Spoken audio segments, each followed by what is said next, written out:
Programa Na Mira da Cidade. A política tratada com a seriedade que merece. Fatos, análise, debates e entrevistas. Acompanhe e participe. Mande sua mensagem para o nosso WhatsApp 41 988 568451. Na Mira da Cidade. Juliano Zimmer. Muito bem, confirmando aqui a hora certinha em São José dos Pinhais, agora 9 horas e 32 minutos. 9 horas e 32 minutos. Bom dia para você. Está no ar mais uma edição do programa Na Mira da Cidade, aqui pela Web Rádio Cidade Mix.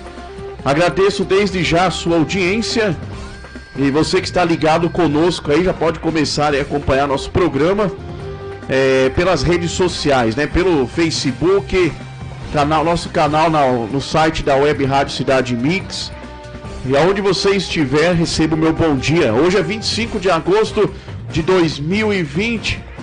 Em uma data como hoje na história, em 25 de agosto de 1961, ou seja, 59 anos, após 7 meses no poder, o presidente Jânio Quadros surpreendeu o país com a sua renúncia ao cargo num dia como hoje, no ano de 1961.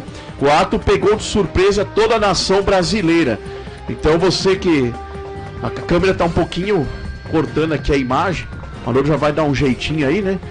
Então o ato pegou de surpresa toda a nação brasileira e ninguém esperava, né? A renúncia de Jânio Quadros foi prontamente aceita pelo Congresso Nacional. Especula-se que talvez Jânio Quadros não esperasse que a sua carta renúncia, que teria sido assinada por ele, fosse realmente entregue ao Congresso Nacional.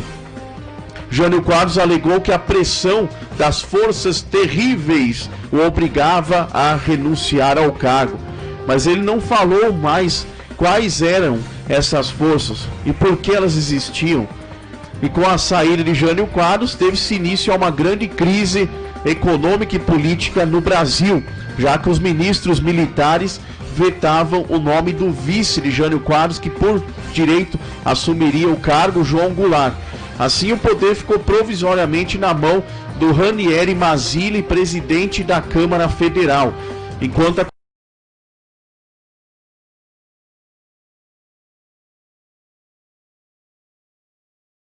do Rio Grande do Sul e cunhado de Jango, né? Houve também a adoção do regime parlamentarista, que teve como primeiro-ministro Tancredo Neves, que depois viria a ser presidente eleito do Brasil alguns anos depois. Esse regime de governo, contudo, acabou após um plebiscito em 1963, quando também já haviam passado pelo cargo Brochado da Rocha e Hermes de Lima. Com o regime militar daí logo depois, em 1964, tanto Jânio Quadros quanto os ex-presidentes João Goulart e Juscelino Kubitschek tiveram seus direitos políticos cassados. Então, essa renúncia do Jânio Quadros colaborou para todos esses eventos que aconteceram na sequência, e aí veio o governo militar, né, o regime militar, 3 anos após a renúncia do então presidente Jânio Quadros. Os militares assumiram o poder e aí ficaram no poder por mais de 20 anos. Essa é a nossa história, né, Haroldo Nascimento? 9 horas e 35 minutos, 9h36, pulando agora, vamos para a previsão do tempo. O clima está melhorando aos poucos, o sol aparecendo depois de muito frio. Vamos ver qual que é a nossa previsão do tempo para hoje em toda a região sul. Agora no seu rádio, a previsão do tempo. Olá, hoje é terça-feira e você confere a previsão do tempo para a região sul. Na terça-feira, as áreas favoráveis à ocorrência de nevoeiros do amanhecer aumentam um pouco e percorrem o centro, sul e leste do Paraná, boa parte de Santa Catarina e parte do norte gaúcho. A situação não é duradoura e o sol logo aparece. O tempo segue completamente firme, sem chuva em todos os 3 estados do sul. As temperaturas mínimas pela manhã ficam um pouco mais baixas em áreas de Serra e de Planalto em relação ao dia anterior, mas não cai muito. Durante a tarde, a sensação térmica é mais elevada em toda a região. Temperatura mínima dessa região pode chegar aos 7 graus. Você acabou de ouvir a previsão Confira comigo, hora certinha, 9 horas e 37 minutos, 9h37. Obrigado, você que está conosco, acompanhando mais uma edição do programa Na Mira da Cidade. Mande seu recado, mande o seu alô, mande o seu bom dia aqui para o nosso programa, né, Na Mira da Cidade. Está comigo também nessa manhã o Haroldo Nascimento, cuidando da parte operacional, né, da parte técnica aqui da Web Rádio Cidade Mix.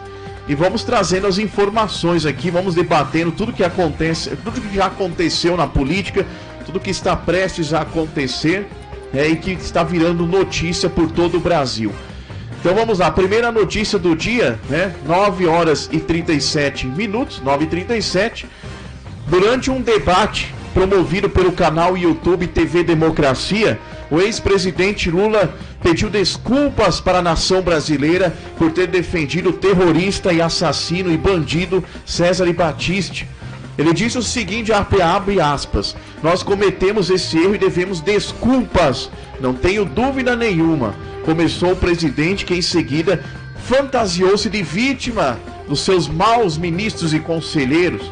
Eu nunca estive com Battisti, nem conheço pessoalmente, portanto, eu mantive ele aqui porque o meu ministro da Justiça, Tarso Genro, na época, dizia que não tinha provas de culpa contra Battisti. Tarso Genro me disse, não dá para mandarmos ele embora, porque ele pode ser detonado na Itália, ele é inocente. Companheiros, muitos partidos e personalidades de esquerda pediam para que Battisti ficasse aqui. São as declarações do Lula. E agora vem a cara de pau do ex-presidente, depois de defender um bandido que carrega homicídios nas costas, inclusive de brasileiros, o chefe do PCC italiano, do crime italiano, crime organizado, ele vem dizer isso. Vale lembrar que no último dia do segundo mandato de Lula, no ano de 2010, prestes a deixar o mandato, o ex-presidente Lula mandou às favas o tratado de extradição de Battisti com a Itália. E ele acabou condecorando Cesare Battisti, elogiando, falando que ele era refugiado político. E negou a devolver Cesare Battisti ao seu país de origem. Terrorista condenado à prisão perpétua na Itália, que veio se esconder no Brasil.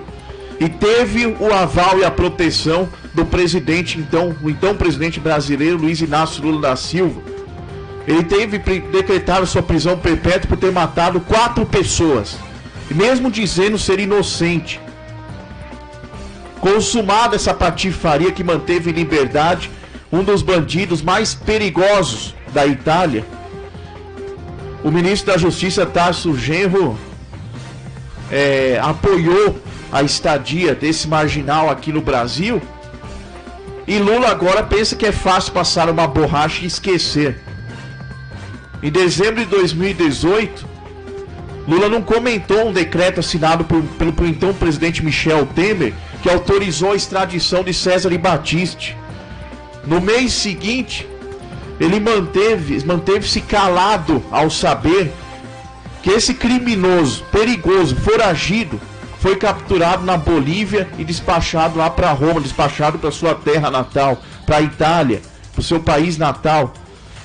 Não abriu o bico quando Battisti, em 2019, confessou a verdade, que tinha negado há muitos anos, carregava 4 mortes nas costas, um assassino.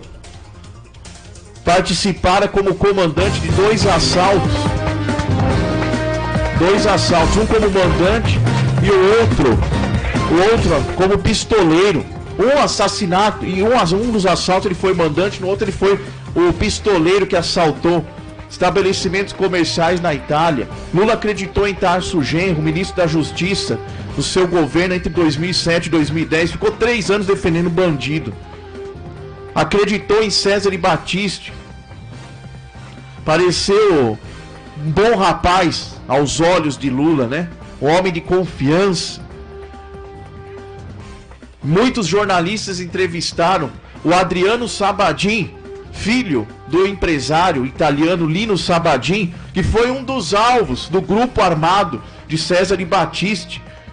O grupo chamado Proletários Armados para o Comunismo. Além de bandido, é comunista, hein? Em janeiro de 1979, o Lino, que eu estou falando aqui, o Lino Sabadin, italiano comerciante, combateu a bala um bando de ladrões ligado a Battisti, que invadiram seu açougue na Itália, numa cidadezinha perto de Roma. Sabe o que aconteceu, gente? O empresário foi condenado à morte na Itália e o bandido Cesare Battisti ficou solto. Em 1981, depois de fugir da cadeia, Battisti disse que nunca matou ninguém. Repetia isso a cada meia hora. Em 2010, na sessão que julgou o pedido de extradição formulado pela Justiça Italiana, o Supremo Tribunal Federal, em primeira votação, decidiu por 5-4 que como os crimes foram atribuídos ao acusado eram crimes comuns, acabou ficando por isso mesmo. A extradição dele tinha sido aprovada pelo Supremo Tribunal Federal. Na segunda votação, por 5-4, a última palavra caberia, sabe a quem? A Lula, presidente da República. E ele não quis entregar, por um pedido do Tarso Genro, ministro da Justiça, não quis entregar a Cesare Battisti à polícia italiana. Esse mesmo Tarso Genro que em 2007, como ministro da Justiça, aprontou mais uma. Ele deportou para Cuba 2 pugilistas que foram castigados e perseguidos por ele estavam aqui no Brasil. 2 pugilistas cubanos inocentes. E em 2010 protegeu esse carrasco do Cesare Battisti. Em ambos os casos, Lula avalizou as decisões do companheiro de partido e de governo, Tarso Genro, ministro da Justiça. Defendeu o bandido e agora vem pedir desculpas. É muito fácil. Por que ele não pede desculpas também do roubo do Petrolão, do Mensalão? Por que ele não admite os erros de governo do PT? Por quê? Por que ele não fala nada? Ele disse assim, o Lula, cara de pau, nesse desabafo dele, na chamada TV Democracia do YouTube. O Battisti mentiu muito, muita gente acreditou nele, disse Lula nessa conversa fiada, 171 puro. Até parece que o Lula não sabia quem era Battisti como presidente da República. Lula sabia, Tarso sabia, e todo mundo sabia e acreditava em Cesare Battisti. É um cinismo tão grande, gente. E aí ficam querendo complicar a vida do atual presidente. Fico querendo complicar a vida do atual presidente. 9h45. É uma pouca vergonha, gente. Pouca vergonha que vem acontecendo no Brasil. Pessoal de esquerda achando que ainda está no governo, achando que ainda mandam na nação brasileira. E enquanto isso o presidente está se comportando muito bem, está ficando quieto na dele. Enquanto isso o presidente Bolsonaro está tentando governar esse país devastado por uma pandemia que serviu de oportunismo, para os políticos de esquerda, os políticos que nunca fizeram nada por esse país. Só mentiram, enganaram a população o tempo inteiro. E agora acham que podem criticar o atual governo. Tem falhas sim, o atual governo tem falhas, tem muitas. Concordo. Quem não teve falha? Que governo não teve falha? Me diga aqui, todos têm falha, tiveram falhas. Então não adianta, gente. Não adianta tentar jogar a responsabilidade para uma pessoa só. E o Lula não adianta vir pedir desculpa depois de uma devassa que foi feita na população brasileira por causa por ele defender um assassino criminoso. 9h47, 9h47, lembrando para você que o programa começou um pouquinho mais tarde hoje, era para ser das 9 às 10 da manhã, tivemos um pequeno contratempo, mas já está tudo certo e já estamos aí com o programa para você que está chegando agora, está nos acompanhando, agradeço a sua audiência. O programa é sempre às terças e quintas, das 9 às 10 da manhã. Um tempo atrás nós passamos o programa para as 10 às 11, mas aí também por motivos de ajustes de horário, né, aqui na produção da Rádio Cidade Mix, mas agora volta ao seu horário antigo e normal, das 9 às 10 da manhã. Lembrando que o nosso programa, o programa Na Mira da Cidade, está no ar no oferecimento da distribuidora de bebidas Era do Gelo, nosso amigo Sérgio. Adquira lá, o melhor ambiente de atendimento, Avenida dos Cardeais 369, bairro Afonso Pena, está localizado na Avenida dos Cardeais 369, bairro Afonso Pena, distribuidora de bebidas Era do Gelo do nosso amigo Sérgio. Todo tipo de bebida que você imagina, você encontra. Não importa a confraternização, a festa que você vai fazer, vá até lá e fale com o Sérgio. Faça sua encomenda pelo WhatsApp 995297261. Pelo WhatsApp você faz encomenda na distribuidora de bebidas Era do Gelo no 995297261. Telefone fixo para você ligar lá e falar com a equipe da Era do Gelo, 3534 8009. 3534 8009. Nosso parceiro comercial distribuidor de bebidas Era do Gelo. Também no oferecimento da Auto Clássicos Veículos em São José dos Pinhais. Troque seu carro, aproveite as melhores ofertas e aproveite para participar da promoção do mês dos pais. Está acabando o mês de agosto, última semana da promoção do mês dos pais da Auto Clássicos Veículos. Comprando seu automóvel na Auto Clássico Veículos com garantia, automóveis revisados, entregues de primeira linha para você, comprando seu veículo nesse mês de agosto. Na Auto Clássicos Veículos, você ganha transferência. Ainda tem essa semana para você participar dessa promoção do mês de agosto, hein? Mês dos pais. Auto Clássicos Veículos, localizado na Avenida das Torres 2227, esquina com a Rua São José dos Pinhais. Telefone para contato 3534-6500, 3534-6500. WhatsApp para você falar com o pessoal por meio aí dos WhatsApp, receber informações, conversar com a equipe da Auto Clássicos Veículos. No WhatsApp é o 999 99660 3434 99660 3434. Eu falei Auto Clássicos Veículos. E você que quer dar um trato no seu visual, quer aí cuidar um pouco da estética dos cabelos, você homem que gosta de estar sempre cuidando da sua pele, dos seus cabelos, da sua barba, você que utiliza a barba aí, né? Não deixe de visitar a barbearia Zibrou. Barbearia Zibrou, em frente ao antigo terminal central de São José dos Pinhais, bem em frente à caixa d'água ali. Você vai encontrar o melhor atendimento de São José dos Pinhais, a barbearia Zibrou, nosso amigo Andrei.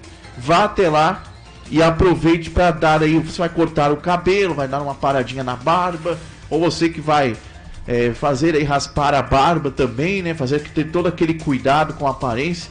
Barbearia Zibrou, centro de São José dos Pinhais, em frente ali, o antigo terminal central, em frente à caixa da água, bem no centro de São José dos Pinhais. Vá até lá, hein? E também, né, sempre no oferecimento do Brownie do Juninho, né? Você que quer fazer uma encomenda aí, o Brownie do Juninho atende o tempo inteiro, né? E sempre com aquele atendimento especial aí pra você, né? Que nos acompanha aqui na Web Rádio Cidade Mix. Afinal de contas, né, é nosso parceiro comercial aí, está sempre conosco, né? O Brownie do Juninho, servindo você e sua família com o melhor em brownie. Pizza de brownie, bombons, olha, uma infinidade de produtos de confeitaria, uma confeitaria de primeira linha do Brownies do Juninho. Você pode fazer seu pedido, hein? Pelo WhatsApp 98507 98507-1001. 98507-1001. Faça sua encomenda. Aceita todos os cartões, não tem problema, né? Você pode ligar, mandar mensagem para eles, pro Juninho lá, pro Juninho Machado, proprietário, fazer seu pedido no 98507-1001, Brownies do Juninho. Encomendas com 5 horas de antecedência. Então, se você quer fazer uma encomenda grande, você tem que ligar antes pro pessoal deixar tudo pronto para você lá no Brownie do Juninho, nosso parceiro comercial. Confirmando, 9 horas e 52 minutos. Deu um bafafá danado nos últimos dias, porque o Senado derrubou o veto do presidente Jair Bolsonaro, que proíbe o aumento, o reajuste salarial dos servidores públicos. A Câmara manteve o veto, a Câmara Federal, mas o Senado derrubou o veto. E os deputados de oposição, senadores de oposição, estão aproveitando a oportunidade como oportunistas, como bons oportunistas que são, para criticar novamente o presidente da República, né? Mais uma vez estão criticando o presidente da República por algo que vai fazer bem para o país, né? Não tem a mínima condição de se dar aumento para ninguém. Não tem condições de dar aumento salarial para servidor público, gente. Para ninguém, nem as empresas privadas estão fazendo promoções de seus funcionários. Nem as empresas privadas estão dando aumento salarial para ninguém. Sabe por quê? Porque se eles vivem em outro mundo ou se fingem de imbecis, eles estão querendo passar a perna na população, e que se dizer que eles cobram o presidente, estão cobrando da forma errada. Porque num momento como esse, agora que o país está começando uma recuperação muito lenta e gradual da crise do coronavírus, as empresas agora estão se restabelecendo novamente no mercado financeiro, se recuperando do baque da pandemia. E esses funcionários públicos aí, esses oportunistas, querem aumento salarial. Realmente, gente, eles não querem contribuir com o desenvolvimento do Brasil. Ficou claro, claríssimo. O presidente veta aumento salarial dos servidores públicos, o que é corretíssimo. Os governadores, muitos governadores estão fazendo isso em outros estados também, nos estados brasileiros, porque não tem como dar aumento para ninguém nessa crise que estamos passando. O presidente tomou uma atitude correta e o Senado derrubou o veto do presidente. É um absurdo. Como se o presidente Bolsonaro fosse o único a fazer isso na história da política do Brasil, na história política da nossa nação. Eu quero só lembrar para você aqui que nos acompanha, porque aqui nós temos conhecimento de causa, viu? Aqui eu não falo da boca para fora. Eu provo para você. Olha, em 1997, tá? Fernando Henrique Cardoso anunciou que não teria reajuste para os funcionários públicos no ano seguinte, em 1998. O governo eram 33 mil funcionários públicos que foram demitidos. Aqueles funcionários públicos que não têm estabilidade, com cargos comissionados, foram demitidos por Fernando Henrique Cardoso.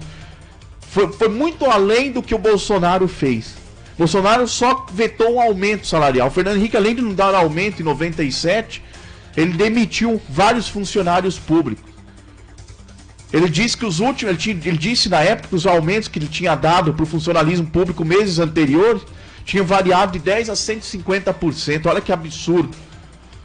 E aí o governo cortou o orçamento em 1,5 bilhão de reais na época. A economia estava com uma dívida externa enorme. A economia está muito pior do que hoje também, né? Então, quer dizer, e na época o ministro da administração pública, o Bresser Pereira, acabou dizendo isso, né? Ele disse isso. A Cláudia Costin, que era secretária executiva do Ministério da Administração, ligada ao ministro Luiz Carlos Bresser Pereira, disse que os funcionários que não tinham estabilidade iriam ser demitidos, né, de seus cargos, porque tinha excesso de funcionários públicos e o governo não tinha como pagar. A folha estava muito alta, assim como está agora. Tinha um inchaço na máquina pública. Seria cortado 10% dos cargos de confiança. Na época foram cortados. O Poder Executivo perdeu 1.700 cargos na época. E cada ministério teve 90 dias para demitir esses funcionários que estavam sobrando. Essas medidas foram tomadas em 1997, visando o ano seguinte de 1998, por Fernando Henrique Cardoso e o ministro da Administração Federal, Luiz Carlos Bresser. E o povo reclamou, como sempre, mas hoje em dia, isso que o Bolsonaro está fazendo agora não chega nem aos pés do que o Fernando Henrique Cardoso fez e do que outros presidentes fizeram. Por quê? Por causa da crise. O presidente deixa de dar aumento para um funcionário, assim como o dono de uma empresa, quando ele está passando por um momento difícil, um momento financeiro complicado. Não tem como você tirar dinheiro. Vai tirar dinheiro da onde? Eu pergunto isso para os senadores que derrubaram o veto do presidente. Da onde que os senhores pensam que o presidente vai tirar dinheiro para dar esse aumento? Sendo que não tem nem para o básico. Nem para o básico tem. Vai ter dinheiro para dar aumento para servidor público? Que jeito? Como que vai ser? Como que isso vai ser feito? Não tem jeito, gente. Olha aqui, ó, o Reinaldo Rocha conosco aqui, ó. Bom dia. Bom dia, Juliano Zimmer, equipe de trabalho da Rádio Cidade Mix, programa Na Mira da Cidade. O povo curitibano fala antes da eleição que quer mudança no quadro da política municipal, mas no dia da eleição não sei o que acontece. Ele escreveu bastante aqui, obrigado pela participação. O povo curitibano tem que parar de ser omisso e covarde. Renovação só acontece com a consciência e a atitude do povo. Concordo. Obrigado pelo seu comentário, Reinaldo Rocha, conosco aqui, acompanhando o programa. Léo Zimmer, obrigado, bom dia, hein? Bom dia, obrigado pela participação. A Lori Zimmer sempre conosco, todo esse pessoal aí bacana, sempre acompanhando aí o nosso programa Na Mira da Cidade. Agradeço de coração a audiência, viu, Haroldo Nascimento? Muita gente participando, até fora do horário do programa, né, Haroldo? As pessoas estão mandando mensagens para nós na página, no Facebook da Rádio Cidade Mix, na Web Rádio Cidade Mix, comentando os assuntos que a gente aborda aqui no programa Na Mira da Cidade, dando opiniões, fazendo perguntas, sugestões. Muito obrigado. Ô Everton Moreira, meu amigo Everton Moreira, pra cima e pra baixo aí, né, Everton? Cansado, Everton? Tá estressado, tá cansado? Acalma aí, Everton, se acalma. Deus está no controle, Deus está no comando de tudo, Everton Moreira. Um abraço para você, bom dia. Bom dia, meu amigo Everton Moreira, aqui de São José dos Pinhais. Confirmando, Haroldo, hora certinha. Agora, pontualmente, 10 horas. Está no ar, então, essa edição do programa Na Mira da Cidade, sempre no oferecimento, vou repetir aqui, dos nossos parceiros comerciais que sempre estão conosco aí.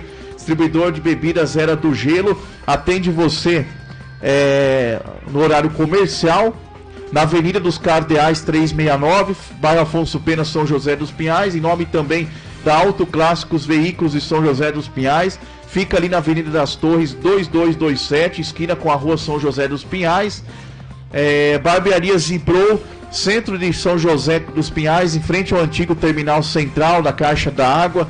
Barbearia Zipro do nosso amigo Andrei. E também Brownies do Juninho, né? Agradecendo aí a parceria do Brownies do Juninho, que você pode fazer seu pedido de brownie, bolos de brownie, pizzas, bombons, pelo telefone 98507-1001. Nosso amigo Júnior Machado também conosco, acompanhando o programa Na Mira da Cidade. O ex-ministro da Saúde, Haroldo Nascimento, resolveu lançar um livro. O Luiz Henrique Mandetta, ex-ministro da Saúde, anunciou que vai lançar um livro que, segundo ele, conta os bastidores da sua saída do Ministério da Saúde. O nome do livro é Um Paciente Chamado Brasil, os bastidores da luta contra o coronavírus. No site, né, ele diz que no site lá da editora que vai lançar o livro, diz que Mandetta narra a luta para conter o Covid-19 no Brasil durante sua gestão como ministro da Saúde. Ele aborda todas as questões que teve que enfrentar nesse período, segundo a editora. O ex-ministro diz que o livro é um registro do ambiente, das dificuldades, né, enfrentadas pela falta de equipamentos e recursos do ineditismo da doença e do ambiente político em que ele enfrentou para combater a doença como ministro da Saúde. Impressionante, né? Quero só deixar um toque aqui, né, pro Mandetta. Na verdade, o oportunismo sempre fala mais alto, né? Ele tá aproveitando o momento de desgraça da população para ganhar dinheiro vendendo livro agora. Não deu certo como ministro da Saúde, virou escritor. E ele tem que entender que a pandemia está perdendo força. Com a saída dele melhorou muito o combate à pandemia. O general Pazuello, né, está de parabéns em frente ao Ministério da Saúde, fazendo o que pode para melhorar os índices de contaminação, para diminuir os índices de contaminação da população, né, com trabalhos de campanhas de prevenção. Estão em busca do remédio para a cura, da vacina, da cloroquina. Está sendo elogiado, hein, por outros médicos, a cloroquina, que lá atrás diziam mal, falavam mal, a OMS criticava. Tá aí agora, médicos no mundo inteiro usando a cloroquina. E a própria OMS deu o braço a torcer com relação à eficácia da hidroxicloroquina, né? Então, esse negócio de isolamento já era. As pessoas estão tomando cuidados sanitários, usando máscara, distanciamento, alguns locais sim, alguns locais não. Aqui em Curitiba, o prefeito Rafael Greca atribuiu o contágio da doença por meio das baladas, né, dos jovens que ainda fazem muitas baladas por aí, da juventude rebelde que não está respeitando o distanciamento, então fazendo baladas nos barzinhos por aí, liberou a abertura de bares e restaurantes, a doença começa a se propagar um pouco mais. Aí o prefeito de Curitiba está criticando, mas eu vou falar sobre isso daqui a pouco. Mas os dados reais é isso, gente. No mundo inteiro, mas no Brasil tem sido estagnada essa contaminação, e a tendência agora é começar a baixar. Vai aumentar as temperaturas aí no próximo mês agora. Começa a primavera, já esquenta um pouco mais e o vírus não sobrevive a regiões quentes, como a gente já sabe, né? Então, não adianta vir tratar de oportunismo barato com a população nesse momento. Na verdade, o Mandetta, o ex-ministro, deveria colocar no livro o sistema de saúde falido que ele encontrou quando assumiu o ministério, mas não por culpa do atual presidente, por culpa de governos passados que meteram a mão no dinheiro público. O que ele fez para melhorar a saúde como ministro? Essa é a pergunta. O que ele fez lá enquanto ele esteve no cargo? Em 2022 ele quer ser candidato, gente. O Mandetta vai querer sair candidato a alguma coisa. Mas a verdade, a gente tem que lembrar se ele fez alguma coisa como ministro da Saúde. Se ele ajudou o país realmente, combateu os problemas de corrupção no Ministério da Saúde, trouxe recursos para a pasta. E qual foi o resultado da quarentena na gestão dele? Como é que foi?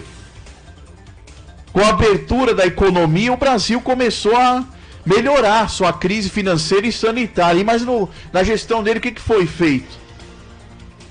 Ano eleitoral, ano em que os prefeitos mentem os números para levar vantagens, enganam a população. Candidatos oportunistas que querem sair candidatos em 2022 se fazem de heróis, mentem os números, querem levar vantagens, mentindo, não falam a verdade. Falam que venceram a doença. Agora é fácil falar que a doença foi vencida. Depois que começou a circular aí vacinas por todo o país, depois que foram feitos testes com medicamentos para comprovar a eficácia na cura da doença, depois que a economia começou a funcionar e novamente começou a aquecer o mercado financeiro, é muito fácil pegar um cenário mais tranquilo e falarem que eles é que combateram o vírus. É muita hipocrisia. E esse país, o que mais tem nesse país são hipócritas, de mão cheia. Hipócritas de mão cheia, profissionais da hipocrisia. 10 horas e 6 minutos. E aí existe aí, em torno de todos esses assuntos, incluindo a pandemia, existe aí a discussão, né? Numa frase que o presidente falou pro jornalista, tinha vontade de dar umas porradas no jornalismo, mas também a provocação não para, e aí então, com frequência, né, o presidente tá dando entrevista até tá aparecendo mais na mídia, falando mais com as pessoas, para explicar o que ele está fazendo no governo. Ele tem que prestar contas. Vale lembrar que o ex-presidente Lula não dá entrevista para qualquer jornalista, não. Ele só dá entrevista para jornalistas que são da esquerda. Jornalistas independentes, ele não dá para esses jornalistas entrevista desde 2005. A última vez que a gente viu ele foi na televisão em 2005. Eu me recordo aqui no programa Roda Viva da TV Cultura, que ele foi abordado no escândalo do Mensalão. Ele não gostou da ideia, começou a cortar alguns jornalistas que ele via que eram independentes, né? O auge da operação lá contra o Mensalão foi em agosto, aí com a participação, com o comando lá do ministro do STF, presidente na época da corte, o Joaquim Barbosa, né? E aí ele começou a deixar de falar do assunto. Foi questionado sobre o caso Rosemary Noronha. Quem não lembra, hein? Rosemary Noronha falava que era namorada do Lula. Ela foi secretária, assessora lá, especial do Lula. Em 2012, foi pega pela Polícia Federal na Operação Porto Seguro. Foi descoberto que uma quadrilha roubava o país, junto com o PT, e exercia tráfico de influência na administração pública, tendo como base de ação o escritório da Presidência da República em São Paulo, comandado por Rosemary Noronha, que era possível amante de Lula.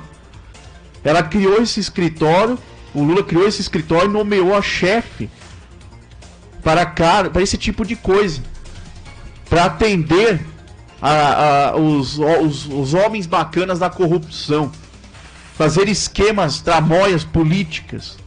Ele nunca tocou no assunto, nunca falou nada sobre isso, foi questionado por vários jornalistas independentes, não deu entrevista para ninguém falando sobre isso. E pelo contrário, ele sempre foi muito grosseiro com a sua equipe e com os jornalistas também. Eu me lembro de vários episódios. Ele voltava de viagem, ele falava com os ministros de uma forma grosseira, assim. A Dilma foi pior ainda. Uma vez ele voltou lá de uma viagem internacional, se juntou com seus ministros, a sua equipe de governo, e na época o Marco Aurélio Garcia, que ele era assessor especial da presidência para assuntos internacionais, ele sempre acompanhava o Lula para cima e para baixo. Trabalhou com o Lula 12 anos, desde que o Lula assumiu em 2003, ficou com a Dilma até 2012, ficou anos no cargo. Ele ficou aí mais de 12 anos no cargo. Uma pessoa influente no PT, que ele coordenou as campanhas, ajudou a coordenar as campanhas do Lula em 2002 e da Dilma em 2010. E o Lula falou pro Marco Aurélio se ele já tinha mandado o Marco Aurélio tomar naquele lugar. Vocês sabem o que eu estou dizendo, né? Ele falou isso pro assessor dele, assessor de assuntos internacionais.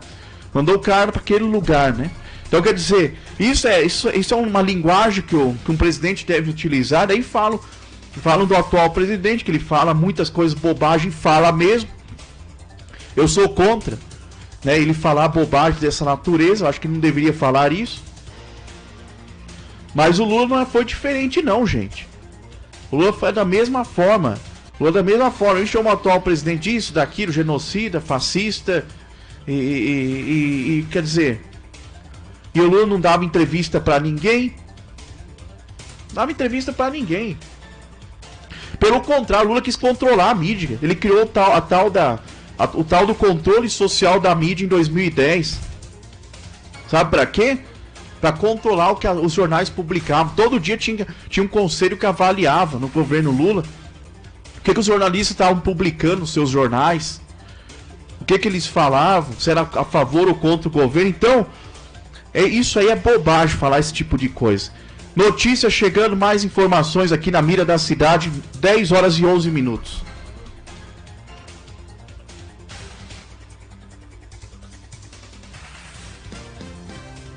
As principais notícias do Brasil. com mais informações da sua rádio. Quem nasceu em dezembro e não faz parte do Bolsa Família recebe amanhã mais parcelas do auxílio emergencial do governo, no valor de R$600. No dia 26 de agosto, a Caixa vai pagar desde a primeira até a quarta parcela do benefício, conforme a data em que a pessoa recebeu a primeira parcela do auxílio ou se cadastrou para receber o dinheiro. O valor de R$600 será depositado na conta da poupança digital da Caixa. Já o saque em dinheiro, para quem nasceu em dezembro, estará disponível a partir do dia 17 de setembro. Voltamos em instantes com mais informações. Carolina Castro, direto da redação. Notícias do Brasil e do mundo. Olá, hoje é terça-feira e você confere as primeiras informações do dia. Em julho, o país voltou a criar mais empregos formais. No mês passado, foram abertos cerca de 130 mil postos de trabalho com carteira assinada, de acordo com os dados do Cadastro Geral de Empregados e Desempregados da Secretaria de Trabalho do Ministério da Economia. Esta foi a primeira vez desde fevereiro que o emprego formal cresceu no país. Voltamos em instantes com mais informações. Carolina Castro, direto da redação. Notícia em foco. 10h13. Obrigado à nossa amiga jornalista Carolina Castro, da redação, direto da redação aqui da Web Rádio Cidade Mix, trazendo as informações dessa terça-feira. E eu falava aqui então da pressão, né, em cima da imprensa exercida no governo do PT, que estão falando que o Bolsonaro é fascista e coisa e tal. Esse papo continua, chato até de ser falado, mas continua. Tivemos até aquele colunista da Folha, o jornalista Hélio Schwartzman, que falou que desejava que o Bolsonaro morresse para que a crise do coronavírus fosse acabada, né? Que seria mais fácil comandar a pandemia aí se o Bolsonaro morresse. Então tudo isso aconteceu, que eu falei, no governo Lula, o controle social da mídia. E para lembrar mais um fato, aqui em 2004, um deputado federal do PSDB de Minas Gerais, né, o Vitório Medioli, ele apoiava o atual prefeito, na época de Betim, Minas Gerais, a reeleição, né, ele apoiava, o prefeito era do PSDB, né, na época ele apoiava o prefeito à reeleição. No ano de 2004 era eleição para prefeitos e vereadores. E aí esse deputado federal Vitório Medioli do PSDB de Minas Gerais sofreu um atentado político à liberdade de imprensa. Foram realizadas operações da Polícia Federal em sua unidade, em seu jornal. Ele tinha um jornal em Betim chamado Tempo, e a Polícia Federal invadiu de forma truculenta as instalações da redação do jornal dele, né? E ele não ficou sabendo, não sabia por que na época. Foi feito um pedido de liminar da justiça, tudo com a Polícia Federal agindo para fechar o jornal desse deputado federal, né? E quem autorizou as buscas da Polícia Federal no jornal, depois se descobriu que foi o PT. Por quê? Porque o PT sustentava a candidatura à prefeitura de Betim da deputada federal Maria do Carmo de Lara, que era a principal adversária do atual do prefeito na época de Betim, que concorria à reeleição e era do PSDB. E esse dono do jornal, deputado federal Vitório Medioli, do PSDB de Minas, apoiava a reeleição, lógico, do colega de partido, a reeleição, e o PT, vendo que estava perdendo nas pesquisas na prefeitura de Betim e queria lançar a deputada petista Maria do Carmo Lara, pediu para a Polícia Federal, com mandado judicial, invadir o jornal desse deputado federal aí, fizeram uma devassa dentro da redação do jornal, destruíram tudo. Então, isso aí não é repressão contra a mídia, contra a imprensa, por questões políticas, não é nem por questões que envolvam a sociedade, que prejudicam a sociedade. Nesse caso aqui de 2004 em Betim, foi pura questão política, porque o Lula queria emplacar a deputada federal do PT na prefeitura de Betim, não conseguia, estava perdendo as pesquisas e foi para cima do PSDB. Aquela rivalidade que sempre existiu, entre PT e PSDB, polarizaram as eleições durante mais de 20 anos, aí desde 94, até recentemente, até surgiu o Bolsonaro, é só PT e PSDB que iam para o segundo turno das eleições presidenciais. Então a briga era grande, e com isso eles repreendiam até a liberdade de imprensa, de expressão dos jornais, queriam faziam o que queriam. Assim como agora essa fake news desse ministro Alexandre de Moraes aí, que tá mandando prender jornalista, tomar computador de jornalista. É uma repressão. A esquerda, mesmo não estando no poder, faz repressão contra jornalistas, né? Por quê? Porque são jornalistas independentes. São jornalistas que falam a verdade. Entendeu? Que não fica escondendo as tramóias do pessoal dos governos passados. E aí são castigados mesmo. É óbvio. Eu só acho que tem que ser contido isso enquanto é tempo. Porque senão vai virar um caos, né? Nós aqui mesmo somos independentes, aqui na Rádio Cidade Mix. O que eu falo aqui, eu não tenho ligação com político nenhum lá em Brasília. Graças a Deus. Eu trabalho normal como qualquer cidadão comum, tenho meu emprego, tenho meu registro na carteira, sou profissional da comunicação, sou formado em jornalismo, acompanho o setor da política há mais de 20 anos, acompanhando o cenário político, então não preciso aqui vir querer defender esse ou aquele. Não recebo dinheiro de ninguém para estar fazendo programa aqui. Nós temos nossos parceiros comerciais que ajudam a gente aqui no programa A Mira da Cidade, né? A Rádio Web Cidade Mix, graças a Deus, é independente, né, Haroldo? Nós não ficamos dependendo de político nenhum para sobreviver, porque nós temos moral, vergonha na cara e credibilidade para falar o que a gente fala aqui. É informação verdadeira, não estamos mentindo. O que eu trago aqui para falar para vocês, para debater com o meu público. Eu gosto de debater com o meu público. Eu quero que não importa o partido que você seja, você tem o dever e o direito de participar do nosso programa, de opinar, de concordar ou discordar. À vontade, eu estou aqui até aqui aberto aqui o Facebook, pessoal acompanhando aqui, mandando um abraço para todos o nosso público aqui, os internautas que estão participando conosco. Eu quero agradecer, viu? Agradecer o carinho da audiência a todos vocês. Obrigado, gente. Obrigado por vocês existirem, por estarem aqui comigo toda terça, toda quinta, me ajudando a fazer esse programa. E mesmo quando o programa não estiver no ar, né? Vocês têm a liberdade de mandar mensagens pro Facebook da rádio, pra mim, pro Haroldo, podem comentar o que vocês quiserem. Não tem problema nenhum. Não tem problema nenhum. Aqui essa rádio, como eu disse, é uma rádio independente. Não tem problema de você expor a sua opinião. Pelo contrário, é isso mesmo que a gente quer. Você expõe a sua opinião. Haroldo Nascimento não deu nenhum bom dia ainda pro público. Eu quero ouvir sua voz, Haroldo Nascimento. Tá muito quieto hoje. Tá meio preocupado, cansado, né, Haroldo? A batalha não é fácil, né? O pessoal tá ligado conosco aí. E tem internauta nosso aqui que sugeriu até uma pauta para nós, né? Essa semana, pelo Facebook da Web Rádio Cidade Mix. E eu queria que você comentasse aí a participação desse nosso internauta. É muito importante também pra gente enriquecer o programa. O Reginaldo Lavacar, né? Ele deixou uns comentários aí para nós. Fala sobre a política municipal de São José, né, Haroldo? Como é que anda aí a política? O que ele disse aí pra nós? Está acompanhando o programa. Bom dia, Haroldo. Como é que você vê aí a participação do nosso público, né? O pessoal acompanhando aí a programação da Web Rádio Cidade Mix. Isso é muito importante. Agora confirmando aqui a hora certa, 10 horas e 20 minutos. Bom dia aí, Haroldo Nascimento.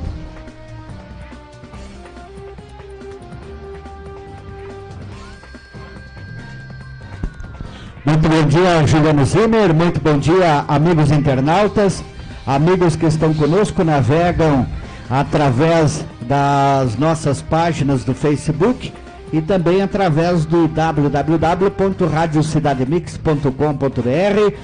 Mais um dia, graças a Deus, programa Na Mira da Cidade aqui junto com o Juliano Zimmer. E a gente, dentro dos comentários que foi pedido, o rapaz pediu para que seja comentado a respeito da situação eleições, né? Que existe muito uma situação que as pessoas acabam cobrando, Juliano, do governo municipal, situações como, por exemplo, falta de creches ou CMEs, falta ainda de escolas, melhor segurança, entre tantas outras situações que cabem estas aos vereadores, né? Aos vereadores, para serem criados aí projetos de leis, para que realmente o município possa ter esses benefícios em favor da comunidade. Então o comentário maior, Juliano, foi a respeito do seguinte, que como diz, as pessoas acabam de repente vendo que o político não exerceu uma boa função durante o período do seu mandato, mas acabam votando para esses e eles acabam retornando dentro do legislativo, ocupando a cadeira, uma cadeira essa bastante importante, que é a cadeira do vereador, o vereador que bata, o vereador que vá atrás, vereador este que consiga representar os anseios da comunidade, né? Que é o que acontece sempre, né, Haroldo? Acaba que a população... Nós falávamos aqui sobre venda de votos também, você comentou essa semana, né? Que se for dividir os R$50 que um político dá para um eleitor, que seja 4 anos, né? 4 anos. Vai dar o que? Centavos isso daí? Né? Uma mixaria, quase nada, né?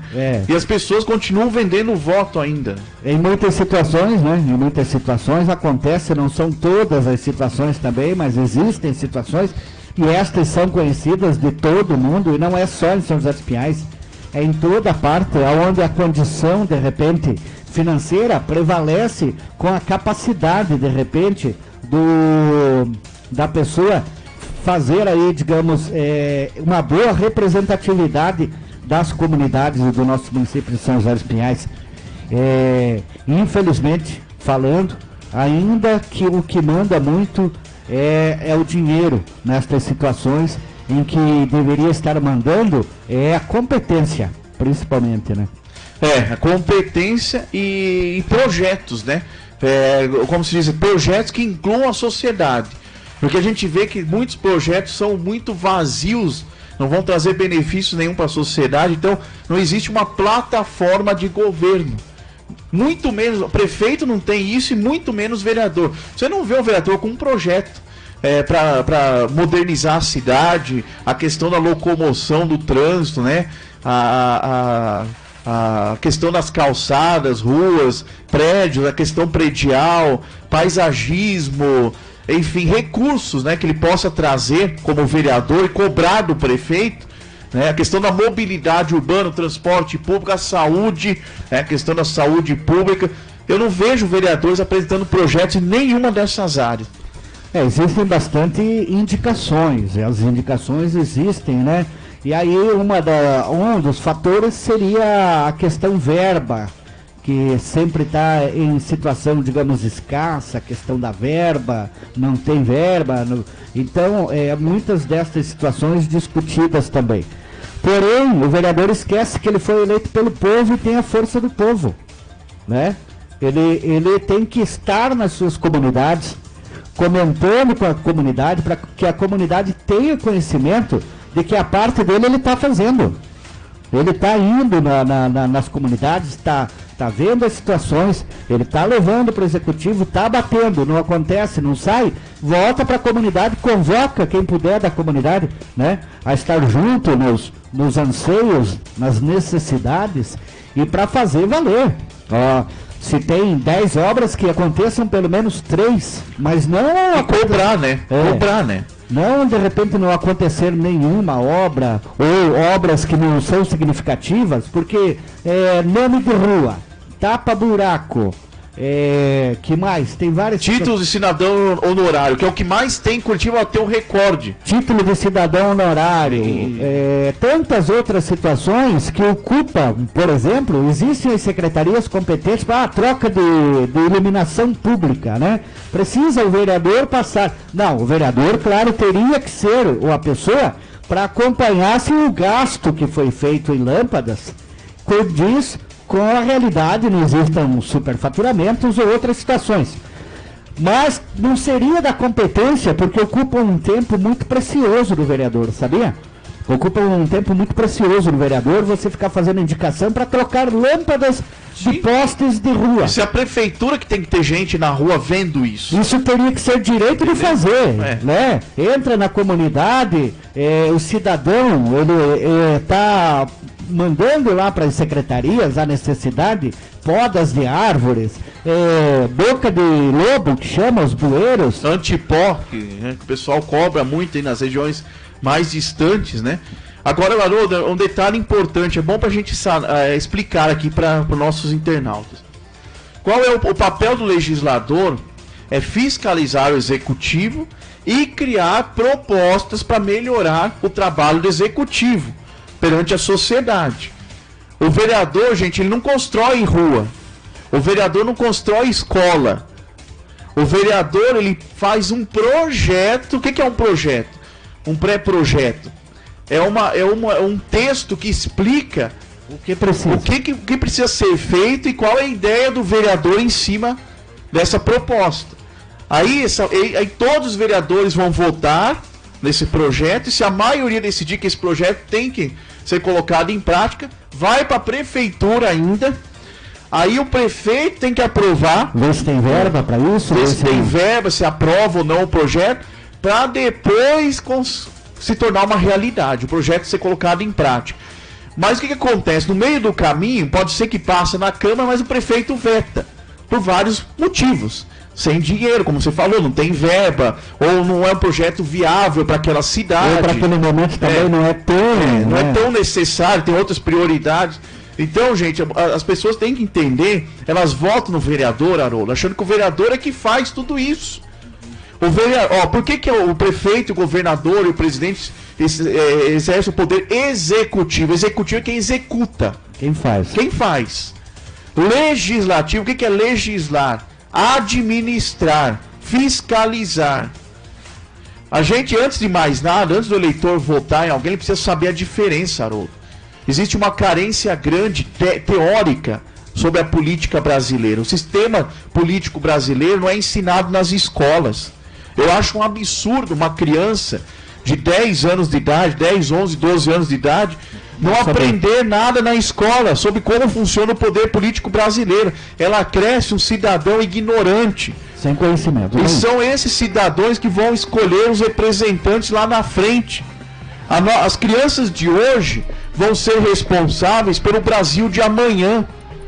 Por quem vai governar o Brasil, por quem vai governar o governo do Paraná no futuro. Quem serão os vereadores de Curitiba, de São José, de outras cidades? São essas crianças que estão lá hoje aprendendo a ler e escrever. Estão no ensino fundamental, no ensino médio, preparando-se para um vestibular. Essas pessoas serão as vozes da sociedade no futuro. E o que a pergunta fica aqui, Haroldo, o que elas entendem de política? O que elas sabem? Sabe como é que funciona a política brasileira? Elas só sabem dizer que a política é chata. As pessoas não falam isso por aí? Eu não gosto de política. Política é uma coisa chata. Eu não suporto falar de política. Aí, por isso que o Brasil está nessa situação. Por que os países de primeiro mundo estão lá na frente, anos-luz na nossa frente? Sabe por quê, gente?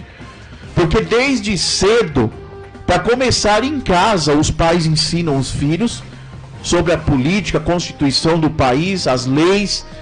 E eles chegam na escola, na pré-escola, no ensino fundamental, como quando criança, já aprendem sobre a Constituição do país, juramento à bandeira do país, lá nos Estados Unidos tem o Dia da Ação de Graças, né? Que eles sabem de cor a história política e econômica dos Estados Unidos, as crianças desde cedo já sabem. Aqui, o cara é um marmanjo, barbado, o cara sai da faculdade e não entende nada, não sabe nada de política. E pior do que isso, jornalistas que se dizem jornalistas políticos por aí, que se você perguntar algum fato que aconteceu há 20 anos atrás, o cara não sabe. Não entende história política, não sabe nada. Nada. E aí ficam falando as besteiras que só ficam soltando aí nos jornais. Aí vem o Supremo em cima e fala em fake news. Vira aquela bagunça. Por quê? Falta de conhecimento, Haroldo. Conhecimento. Então, respondido aí para o nosso internauta, ele que acompanha o programa Na Mira da Cidade, junto com o Juliano Zimmer. e que deu como ideia de pauta ser feito hoje esse comentário a respeito da situação que vive hoje, não só o município de São José dos Pinhais, como Curitiba, região metropolitana, o Paraná, o Brasil e o mundo vivem situações. Existem, claro, em outros países que as situações são totalmente diferentes, avessas àquelas situações que nós estamos acostumados aí no nosso cotidiano a ouvir acontecimentos. E ainda, quando de repente alguém faz um comentário, qualquer coisa, ainda passa por ruim, né? Porque quer derrubar, porque quer o mal da pessoa. Não, na verdade, tudo que é bom deve permanecer. Agora, o que é ruim tem que sair. Eu penso assim, pelo menos. Valeu, Haroldo, obrigado pela participação, 10h32. Mandando um abraço para Tatiane Camille Costa, né? Bom dia, ótimo dia para vocês, um dia abençoado. Obrigado igualmente. E o Reinaldo Rocha, que ele se manifesta mais uma vez, está sempre acompanhando o programa. Juliano Zimmer, eu não sou candidato a nada nessa eleição municipal de 15 de novembro em Curitiba. Vou ajudar lá no município de Pinhais, o doutor Marcos Sisquinha está falando aqui, né? Sobre lá o município de Pinhais. E tá falando que vai ajudar a população lá, se Deus quiser, e o povo ajudar com sua confiança na eleição municipal de Pinhais, vamos juntos e tal. Valeu então, Reinaldo Rocha, obrigado pela sua audiência também conosco aqui na Mira da Cidade. É isso aí, Haroldo Nascimento, agradecendo a sua participação de hoje. Vamos encerrando então, ponto final em mais uma edição do programa Na Mira da Cidade. Valeu, Haroldo, voltamos então na quinta-feira. Um abraço pra você aí e até lá, Haroldo. 10h34, vamos encerrando com a pérola do dia, né? Aquele momento que a gente fala uma frase que chocou, né, a sociedade, de uma forma positiva ou negativa. Então vamos lá, a frase de hoje, falando aqui, deixa eu pegar aqui, 10h33. O Paulo Guedes quer aproveitar a crise e desmontar o Estado brasileiro, impor o que sempre foi o seu projeto, que é vender todo o patrimônio. Esse modelo neoliberal ortodoxo não corresponde a essa crise. É impossível sair nos marcos da ortodoxia fiscal. Quem disse essa frase aí foi o ex-ministro da Educação, Aloysio Mercadante. Ele está mostrando aqui que, como economista, ele é um péssimo ex-ministro da Educação do governo Dilma. Esteve por lá em menos de um ano, em 7 meses que ele esteve na pasta, entre 2015 e 2016, também não fez absolutamente nada pela educação, assim como os outros ex-ministros lá do governo do PT que aparelharam todo o sistema educacional brasileiro. 10h34, obrigado pela sua audiência, pela sua paciência conosco. Prometo voltar na próxima quinta-feira, no horário das 9 às 10 da manhã. Estaremos aqui com mais uma edição do programa Na Mira da Cidade pelo Web Rádio Cidade Mix. Um abraço a todos e até lá.